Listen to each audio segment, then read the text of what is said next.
है, क्योंकि अगर वो कांग्रेस के पास गया है बिल्कुल, तो बहुत वो सारे भी फायदा है, लेकिन अगर बीजेपी को मिला है तो उसमें डबल फायदा है बीजेपी का। बहुत सारी ऐसे ही सिचुएशन दलितों के साथ है। तो बन लेकिन रहे हैं। सबसे बड़ी बात यह है कि उसके बावजूद क्या बीजेपी इतने बड़ी बहुमत के साथ सरकार बना रही है, यह अपने आप में कल ही पता चल पाएगा। लेकिन इतना तय है कि एजेंसियां अपने स्तर पे काम करती हैं, ठीक उन है। पर वो बहुत कुछ तय, उनके बहुत सारे मापदंड होते हैं, उनको तय करती हैं। लेकिन सच्चाई है कि किसी भी वोटर से आप, क्योंकि 1000-2000 वोटर से आप नहीं पता लगा सकते कि हमारा ये सर्वे सही साबित होगा या नहीं। ठीक वो है, ठीक उसके है। लिए एक लहर का होना जरूरी है, बहुत ज्यादा एंटी इनकम्बेंसी का होना जरूरी है। क्योंकि आपको याद होगा जब अन्ना आंदोलन चला, उस समय पे एक लहर सी थी, एक आंदोलन था कि शायद जन लोकपाल बिल आएगा, बहुत कुछ होगा, राम राज्य आ जाएगा। तो ये सब बातें थी। तो ये बहुत सारी बातें मायने रखती हैं, और ये तो देश की राजधानी है, तो पूरे देश का मैसेज जाता है। तो ऐसे में मुझे लगता है मैं मानता हूं बीजेपी सरकार बना सकती है, लेकिन सर्वे पूरी तरह से सही होने वाले हैं या नहीं, ठीक इस है, पर ठीक अभी है।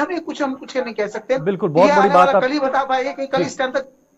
बहुत बड़ी बात आप तो कह मुझे रही लगता है हैं हमें कल तक का वेट करना रवि जी। चाहिए। राकेश जी, आपके पास आऊंगा। सबसे पहले मैं आपसे यही पूछने की कोशिश करूंगा कि आप इन एग्जिट पोल का आकलन कैसे कर पा रहे हैं? क्या लगता है ये एग्जिट पोल, ज्यादातर एग्जिट पोल बीजेपी की तरफ जा रहे हैं, रुझान बीजेपी की तरफ जा रहा है?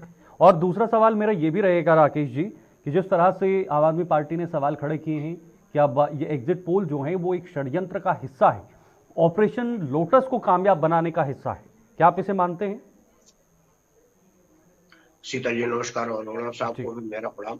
हम्म, देखिए, एग्जिट पोल और एग्जिट पोल में अंतर होता है, और कई बार हुआ है। मैं एग्जिट पोल पर बहुत ज्यादा नहीं बोलूंगा, क्योंकि वो सही बात है कि आप 500,000 10,000 लोगों के मत को 1.5 करोड़ लोगों के मतों पर भावी नहीं मान सकते।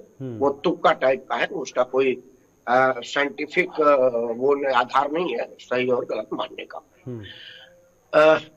जहां तक अरविंद केजरीवाल की बात, देखिए क्या होगा ना, अब अरविंद भाई, कल भी आपके चंग को बोला था कि अगर अरविंद केजरीवाल चुनाव हारेंगे तो अरविंद केजरीवाल की वजह से ही हारेंगे। ओके।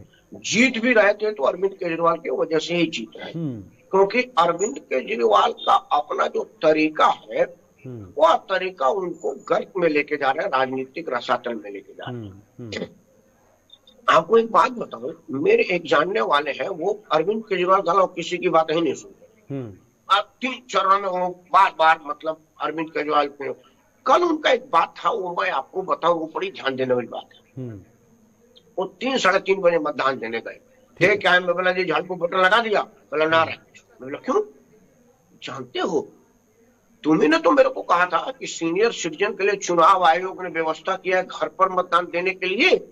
यह बात तो 50-50 अगर कहीं मामला बन जाए तो 2-4 इधर उधर में कोई पार्टी टूटने के कगार पर न हो, तो पहले से हवा उठा दे रहा है कि 15-15 को रहे। वो भाजपा में इल्जाम नहीं लगा रहे। वो जो लोग कल आशंका है कि भाजपा में जाएंगे, उनको पहले से 15,000 का चोर बता रहे हैं। बड़ा देखिए साजिश, भाजपा को इल्जाम नहीं है। अगर कोई मान लीजिए कि 35-35 सीटें आती दोनों लोगों की, तो सरकार तो बड़ा मुश्किल हो जाएगी। तो कोई लोग जो अरविंद केजरीवाल के तानाशाही रवैये से दुखी हो गए, बहुत लोग आतिशी का मुख्यमंत्री बनने से दुखी है। अरे सौरभ ने तो ऑब्जेक्शन ही कर दिया था। बहुत लोगों ने पत्नी को मेन लीड पर लाने से दुखी है आम आदमी पार्टी में। वो अगर टूटते हैं तो उनको पहले ही रेट खोल दिया कि तुम 15 करोड़ रुपए लेकर के जा रहे हो। यह भाजपा पर इल्जाम नहीं है, अपने लोगों पर इल्जाम है कि भाई 15 करोड़ का मैंने संगूफा छोड़ दिया, तुम 15 करोड़ पर लेके जा रहे हो, तुम बेईमान आदमी हो। तो अच्छा। अपने आदमी को डराने के लिए ये बात कहा है कि 15 करोड़ की ऑफर है, क्योंकि जब एसीबी की टीम उनके मिलने, ये भी रणनीति का एक हिस्सा है राकेश जी, इसको आप एक रणनीति का यही हिस्सा मानते हैं? रणनीति है, यही रणनीति है कि अगर कहीं बीच में हो 10-5 आदमी इधर उधर की जरूरत हो, तो मतलब केजरीवाल को ये डर है कि कहीं कहीं इधर उधर ना हो जाए, कहीं विधायक टूटना चाहे, क्योंकि चुनाव तो हो चुके हैं। देखिए विधायक तो टूटेंगे जी। कारण क्या है, 2 मिनट मेरे को दीजिएगा जी। अरविंद केजरीवाल मुख्यमंत्री नहीं बन रहे हैं। अगर 70 की 70 सीट आ जाती है तब भी, क्योंकि सुप्रीम कोर्ट का राइडर ऊपर है कि आप मुख्यमंत्री के रूप में एक्ट नहीं कर सकते, विधानसभा में नहीं जा सकते, मुख्यमंत्री ऑफिस में नहीं जा सकते, तो कौन मुख्यमंत्री बनेगा? आतिशी को तो 10 दिन के लिए बना दिया, कल पूरी टर्म के लिए वो आतिशी को बना नहीं सकते, क्योंकि अगर आतिशी बनेगी तो फिर पार्टी हड़प लेगी। अरविंद केजरीवाल तेरा क्या होगा? अपने पत्नी को अगर बना देंगे तो 70 में से 69 लोग पार्टी छोड़ देंगे। तो बड़ा मुश्किल है कि केजरीवाल इन चीजों को समझ रहे हैं कि क्या होगा, पार्टी टूटेगी तो वो पार्टी को बिल्कुल देखिए, अरविंद केजरीवाल साजिश राजनीतिक है, राजनीति की साजिश करता है। एक आदमी राजनीति में काट छाड़ करता है, छल प्रपंच करता है, जोड़ तोड़ करता है, वो एक अलग तरह की राजनीति है। अरविंद केजरीवाल राजनीति में साजिश करता है और साजिश की राजनीति करता है। ये दोनों बड़ा महत्वपूर्ण बात है। बिल्कुल बिल्कुल। तो वो साजिश के राजनीति के तौर अपने लोगों पर 15 करोड़ का बम फोड़ दिया कि अगर कोई टूटेगा तो कहा जाएगा कि मैंने कहा नहीं था कि 15 करोड़ ये वही आदमी है, 15 करोड़ इसको मिल गया है और ये जा रहा है। तो अपने लोगों को बांधे रखने के लिए 15 को गुफा दिया, क्योंकि ना तो टेलीफोन दे रहा है। एसीबी की टीम संजय सिंह क्या गई थी तो बोला कि हम नहीं बात कर रहे हैं, हम तो कंप्लेंट कर रहे हैं, जांच करो। अरविंद केजरीवाल मिलने से इंकार कर दिया, बोला वो जो चिट्ठी आई थी वो लीगल फॉर्मेट में नहीं थी, इसलिए मैं मिल नहीं रहा हूँ। भाई चिट्ठी के लीगल फॉर्मेट का वो नंबर का बता देना था, स्क्रीनशॉट दिखा देना था। आपके चैनल से फोन आया तो मेरे हिस्ट्री में है कि फोन आपके यहाँ आया है, उसी को तो दिखाना था। लेकिन अगर इसकी कार्रवाई होती तो क्या कुछ निकल कर आ सकता है राकेश जी? होनी चाहिए क्या फिर राजनीति के उस थैले में ये भी बंद रहेगा सारा? देखिए, पिछले बार भी 20-20 करोड़ रुपया लगा था ना ऑपरेशन लोटस, पिछली बार अगर आपको ध्यान होगा, उसका भी कोई सबूत नहीं दिया। बड़ी अच्छी बात थी कि भारतीय जनता पार्टी ने खुद ही केस किया कि भाई अगर कोई आदमी है तो उसको अरेस्ट करो, गिरफ्तार करो, कानून कार्रवाई करो। आज संजय सिंह बोल रहे थे, मैं एक चैनल पर था तो बीच में उनका सुनाया जा रहा था कि फलाना वाला केस में एलजी ने निर्णय लिया, फलाना वाले मेरे वाले में क्यों ले लिया। अरे भाई, आपको तो खुश होना चाहिए। आप इल्जाम लगा तो एलजी काम नहीं करने दे रहा, ये तो अच्छी बात है कि आपने इधर इल्जाम लगाया और एलजी ने तुरंत एक्शन ले लिया। बजाय बधाई देने के वो पिछला उदाहरण के कारण फला केस फला केस फला केस। मतलब यह है कि इन लोगों को इस बात की जरूरत नहीं है, क्योंकि कोई आधार नहीं है, निराधार आरोप है। वो सोच रहे हैं कि कल देख लिया जाए और 15-16 घंटे में पता चल जाएगा कि कौन कहाँ जा रहा है। तो मेरी पार्टी ना टूटे इसलिए उनको पहले से ही चोर घोषित कर दो। इल्जाम मुझे कुछ नहीं है, 2-3 दिन तक चलता रहेगा, क्योंकि हमारे देश में किसी भी राजनीतिक दल को घोटाला, बेईमानी, चोरी, मर्डर तक में भी सजा नहीं हुई, तो ये झूठ बोलने पर क्या सजा होगा यह केजरीवाल जानते हैं। इसीलिए उन्होंने अपने लोगों को दादा बनाया। ठीक है राकेश जी, लौटूंगा आपके पास फिर से। रवि जी हमारे साथ। कांग्रेस से पक्ष में जाते तो मतलब साफ है कि आम आदमी पार्टी से अब लोग खफा हो चुके हैं। ठीक है, वो समझ चुके हैं कि 10 साल में हमारा कुछ नहीं हो रहा और आगे भी कुछ नहीं होने वाला। ओके राकेश जी, एक कहावत है, जैसे रवि जी ने कहा कि मतलब वो एक्सीडेंटल सीएम है। एक कहावत है, जो जल्दी उठता है वो जल्दी गिरता है। आम आदमी पार्टी ने जिस तेजी के साथ अपने आप को उठाया है, जिस तेजी के साथ आगे बढ़ी है, 2013 से और 2024 के बीच में राष्ट्रीय पार्टी बनी, कई विधायक भी जीते अलग अलग राज्यों में, आम आदमी पार्टी की सरकार पंजाब में भी बनाई। दिल्ली की ये हार आम आदमी पार्टी के लिए कितनी बड़ी हार है, और दिल्ली की हार क्या दिशा और दशा आम आदमी पार्टी की तय करेगी, या पंजाब को एक बैकअप पे तौर पे देखा जा सकता है, भगवंत मान को बैकअप पे तौर पे देखा जा सकता है? पहले मैं जो आपने अरोड़ा जी से पूछा था उसके बाद बता देता हूँ। जी बोलिए। अरविंद केजरीवाल मजा हुआ राजनीति है या शौक? अरविंद केजरीवाल एक मजा हुआ राजनीति है। दिल्ली में उसी के पिच पर सारे लोग बैटिंग किए। ओके। जहां तक पिछले बार उसने बोला था ना कि जमुना अगर साफ नहीं तो मैं वोट नहीं मांगूंगा, तो जमुना हुआ, उसने तुरंत जहर मिलाने की बात कह दी। अब सब लोग जमुना सफाई की बात नहीं कर रहे, यह सफाई देने लगे कि जहर मिला नहीं। तो बहुत घातक और बहुत शातिर राजनीतिक आदमी है। हाँ, लॉन्ग टर्म का विजन उसके पास नहीं है, क्योंकि अब पार्टी संघर्ष नहीं की। जब तक आप संघर्ष नहीं करेंगे आप सस्टेन नहीं करेंगे। अन्ना आंदोलन में रामलीला मैदान से आया और सीधे मुख्यमंत्री तक पहुंच गया, इसीलिए यह सब हो रहा है। अगर ये लोग भाजपा जैसे 10-20-30 साल संघर्ष करते, कांग्रेस जैसे संघर्ष करते, तो यह स्थिति नहीं आती। अब आपको प्रश्नों की जवाब देखिए, दिल्ली में क्या होगा यह बात पंजाब में फर्क पड़ेगा। ठीक है। अरविंद केजरीवाल पंजाब जाएगा, इमरान सिंह कहाँ जाएंगे, यह प्रश्न उठेगा। लेकिन अरविंद केजरीवाल कहीं भी मुख्यमंत्री नहीं बन सकता, तो पंजाब के सीट पर कोई खतरा नहीं है, और पंजाब में बहुमत है इसलिए वहां भी कोई खतरा नहीं है। फिलहाल स्थिति पार्टी के एंगल से बात कर रहा था कि पार्टी कहाँ जाएगी, किस दिशा में जाएगी पूरी पार्टी? पार्टी तो खत्म होगी, पार्टी पे तो केस है। जिस केस में अरविंद केजरीवाल बुक है वो पूरी उस पार्टी पर भी एक केस है, क्योंकि जो फंड लिया गया है शराब घोटाले में, वो पार्टी के प्रचार के लिए गोवा में खर्च हुआ है। तो उसमें एक पार्टी भी है।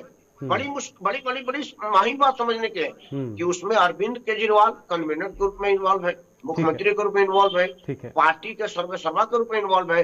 तो अरविंद केजरीवाल पर केस का मतलब है कि पार्टी ही समाप्त हो जाएगी, ये काम ही पार्टी का बंद हो जाएगा। तो यह पार्टी अगर अरविंद केजरीवाल मुख्यमंत्री से हट जाते हैं बाई बहुमत, तो फिर उनके लिए मुश्किलात आएगी, क्योंकि कुछ चीजें मुख्यमंत्री के रूप में शेल्टर था उनके पास, कवर से कवच था, वो कवच हट जाएगी, केस का झेलेंगे। दूसरा क्या कि भारतीय जनमानस में आपको बता देता हूँ एक बात, एक भृगु कुमार फुकन का नाम आप पता ना, बहुत नौजवान है, सुने हुए, आसाम के मुख्यमंत्री थे, वो इतना ज्यादा उठा था कि बड़े बड़े लोग उससे मिलने जाते तो मिलता नहीं था। ठीक है राकेश जी, भृगु कुमार, मुझे एक छोटे से ब्रेक पर जाना है, उसके बाद तुरंत आपके पास फिर से आपकी बात पूरी करवाऊंगा, उसके बाद रवि जी के पास जाऊंगा। फिलहाल वक्त एक बहुत छोटे से ब्रेक का है। ब्रेक के बाद आपका बहुत बहुत स्वागत है। दो खास मेहमान इस वक्त मेरे साथ बने हुए हैं, राकेश सिंह परमार जी हैं, रवि अरोड़ा जी हैं। राकेश जी, आप ही के पास आऊंगा, पूरी बात मैं चाहूंगा कि आप अपनी बात को पूरा करिएगा, उसके बाद रवि जी सीधे आपके पास आऊंगा। मैं लोकप्रियता की बात कर रहा था, जैसे अरविंद केजरीवाल की लोकप्रियता है, दिल्ली में सबसे जीत ले आ गई, ऐसा ही था दिल्ली से भी बड़ा राज्य आसाम, वहां भृगु कुमार फुकन का लोकप्रियता इतना था कि पूरे आसाम में ये दो विद्यार्थी थे, फुकन और उनके गृह मंत्री, नाम बोल रहा हूँ उसका, बेचारा डेथ कर गया पिछले बार। तो ये दो लोगों के नाम पर विद्यालय में पढ़ते थे और एक विद्यालय में आंदोलन हुआ और वो ऐसा चिंगारी फूका कि पूरे आसाम में लोगों का बोलबाला वो बड़े बड़े लोगों से नहीं मिले थे। आज भृगु कुमार फुकन कहाँ है पता नहीं चल रहा। भृगु कुमार फुकन और आनंद महंत, हाँ महंत और फुकन, ये दो लोग पता नहीं चला कहाँ है। तो अरविंद केजरीवाल के साथ भी ऐसा ही होगा। देखिए क्या है केजरीवाल का स्थिति, केजरीवाल लालची को, मतलब सब कुछ मुझे चाहिए और किसी को कुछ नहीं चाहिए। ठीक है, उसका वजह आपको बता रहा हूँ। यह पार्टी बनी बहुत अच्छी बात थी। जो लोग थोड़े शक्तिशाली थे, सबसे पहले बार शांति भूषण ने 1 लाख रुपया दिया पार्टी की पहली फंड, प्रशांत भूषण उसका बड़ा वकील, बिल्कुल अगले दिन प्रशांत भूषण शांति भूषण को किनारा कर दिया। प्रोफेसर आनंद जेएनयू के एक बड़े आदमी थे, मकान का नींव ही कमजोर कर दिया ना इसने। अपने लालच में ये लोग रहेंगे तो कल को पार्टी में को, इसका पहले साजिश था कि मुख्यमंत्री दिल्ली का मुझे अपने पत्नी को बनाना है, इसीलिए रिजाइन करवाया, अपने मुझे प्रधानमंत्री बन रहा है। मतलब केजरीवाल ने ये सोचा कि जो मैं सोचूंगा ना वही होगा, जैसे नहीं सिनेमा में सोचा जाता है मुंगेरी लाल काशी सब जैसा, वह सब चीजें खत्म हो गई हैं, क्योंकि पार्टी चलाने के फंड चाहिए और फंड के लिए घोटाला करना पड़ेगा, घोटाला करो तो एक्सपोज होगा, वह सब अब आ रहा है। तो अगर मुख्यमंत्री के सीट से हटे तो फिर राजनीति खत्म हो गया, बड़ा मुश्किल हो जाएगा फिर से उठना, लगता नहीं है पॉसिबिलिटी बड़ी बहुत कम। ठीक है रवि जी, अगर अरविंद केजरीवाल मुख्यमंत्री तो नहीं बन पाएंगे, लेकिन अगर आम आदमी पार्टी जीतती भी है तो क्या लगता है आपको, क्या तस्वीर रहेगी? क्योंकि अभी राकेश जी, अगर भारतीय जनता पार्टी जीतती है, सत्ता में आती है और अच्छी सीटें मिलती है बीजेपी को दिल्ली के अंदर, तो क्या आपको लगता है कि क्योंकि लंबे समय के बाद ऐसा होगा, 25 से 30 सालों के बाद ऐसा होगा, अगर बीजेपी आती है सत्ता में, तो क्या मोदी ब्रांड की विश्वसनीयता बढ़ेगी दिल्ली में आने से काफी देर के बाद? क्योंकि 25 साल का अंतराल है जहां पर बीजेपी 25 से 30 साल पहले सत्ता में थी दिल्ली के अंदर। नहीं, दिल्ली में तो मोदी के चेहरे पे चुनाव हो रहा है, भाजपा ने अपना मुख्यमंत्री का कैंडिडेट तो निकाला नहीं। आपको बता देता हूँ, जब हम कल इस टाइम बैठेंगे तो भाजपा प्रवक्ता को बगल में बुलाएगा तो वो कहेगा कि यह जीत मोदी जी के साफ छवि और विश्वसनीयता से हुई है, और अगर भाजपा हार जाएगी तो बयान आएगा कि देखिए मोदी जी के प्रयास से 2-4 सीटें आ गई, हमारा संगठन बड़ा कमजोर था और हम फ्री के चक्कर में केजरीवाल, तो यही आएगा जी। तो आजकल दोनों तरफ यही हो रहा है, जीतेगा तो मोदी, हारेगा तो संगठन। पहले कांग्रेस में होता था, अब भाजपा में भी आ गया है। लेकिन एक बात आपको बताऊं, मैं 2-3 चीजों से भाजपा से नाराज हूँ। हालांकि मैं चैनल पर बोला था तो हमारे तो एक बोला, यार राकेश तुम ये बोल रहे हो कि मोदी को फ्री नहीं देना चाहिए। क्या करते, फ्री नहीं देते तो वोट कई बार से आकर्षित नहीं हो रहा था। हमको सत्ता चाहिए, सत्ता आएगा तभी तो हम अपनी बढ़िया नियमों को लागू कर पाएंगे, इसीलिए मुझे आना पड़े।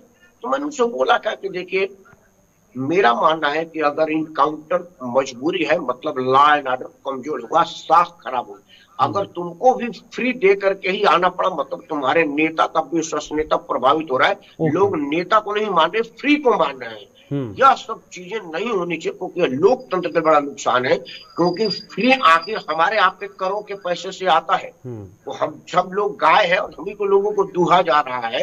इससे होगा क्या कि एक आदमी को पैसा एक आदमी को दिया जाएगा, यह ठीक नहीं होगा। तो इससे ब्रांड मोदी प्रभावित होगा, क्योंकि अगर आप दिल्ली में दे देंगे तो अभी बिहार में चुनाव इस साल के अंत में है। दिल्ली से बड़ा राज्य है बिहार, फिर बिहारी कहेगा भाई मेरे को 2500 क्यों नहीं दे रहे, मेरे को 18-20 लाख रुपया क्यों नहीं दे रहे, मेरे को क्यों नहीं दे रहे जो दिल्ली में और अगर वहां तेजस्वी यादव कोई बड़ा ऐलान कर देते हैं तो वहां भी मजबूरी बन जाएगी सर। मैं वही कह रहा हूँ, क्योंकि देखो वहां तेजस्वी तो सिर्फ बिहार में है, उसको और आजू बाजू में कहीं देना नहीं। आप तो 20 से 30 राज्य में है, आप तो 20 से ज्यादा राज्य में है, आप कहां से देंगे। तो इस चीज को मोदी को सोचना चाहिए, समझना चाहिए कुछ बोलने से पहले। लेकिन उस आदमी ने जो काम, मैं नाम नहीं रखूंगा क्योंकि ऑफ द रिकॉर्ड की बात है कि परमार 98 से हम सत्ता में नहीं है और हमसे ज्यादा बढ़िया काम करने वाला कोई नहीं, या तुम भी मानते हो, तो क्या करता, यही मजबूरी थी। ठीक है सर, बहुत बहुत शुक्रिया राकेश जी, और रवि जी आपका भी बहुत बहुत शुक्रिया, आपने इतना समय दिया और इस विषय पर चर्चा की। बहुत बहुत धन्यवाद आपका। थोड़ा सा इंतजार करिएगा क्योंकि कल सुबह से ही नतीजे होंगे और नतीजे भी हम आप तक पल पल की अपडेट पहुंचाएंगे और नतीजों के बाद ही ये साफ हो पाएगा कि आखिर दिल्ली में क्या बीजेपी सरकार बनाएगी या फिर आम आदमी पार्टी वापस सत्ता में आएगी या कांग्रेस कुछ ऐसा खेल दिखाएगी कि इस बार कांग्रेस के भी कुछ न कुछ खाते खुल जाएंगे। फिलहाल वक्त ब्रेक का है। ललकार में इतना ही, दीजिए इजाजत, नमस्कार।